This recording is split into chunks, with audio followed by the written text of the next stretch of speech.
İnnovasiyalar Mərkəzi Bilişim Vadisi və Saha Robotics şirkətinin birgə təşkilatçılığı, Express Bankın sponsorluğu ilə həyata keçirilən RoboCode 3 robotik kodlama düşərgəsi yekunlaşıb. Bağlanış tədbirində İnnovasiyalar Mərkəzinin direktoru Vüsal Rüstəmov, Bilişim Vadisinin baş icraçı direktorunun müavini Tuba Öztepe, ekosistemin inkişafı üzrə mütəxəssis Nida Emin Kirişçi, Saha Robotics şirkətinin robototexnika davranış və naviqasiya sistemləri rəhbəri Buraq Cankaya, düşərgə iştirakçıları və digər qonaqlar iştirak ediblər.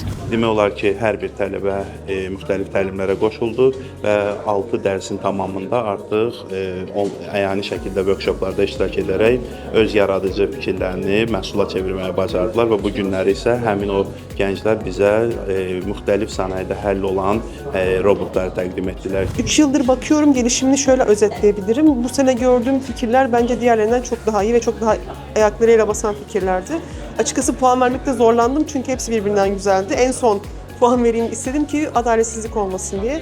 Fikirlər güzel, uygulamalar güzel, gençler çok heyecanlı. Qlobal təcrübəni burada yaşamaq, real кейslər üzərində nümunələr göstərmək, kod yazmaq və hətta layihəni bu formada reallaşdırıb təqdim etmək özü belə onların nə qədər güclü potensialda olduğunu göstərir. Düşərgə müddətində formalaşan və final mərhələsindən keçən 5 komandanın hazırladığı prototiplər münsiflər heyəti tərəfindən qiymətləndirilib. Düşərgənin məqsədi avtonom sistemlərə, robototexnika və avtomatlaşdırma texnologiyalarına çıxışı asanlaşdırmaq, bu sahədə ixtisaslaşmaq və karyera qurmaq istəyən gəncləri ROS ekosisteminə dair bilik və bacarıqlarla təmin etməkdir.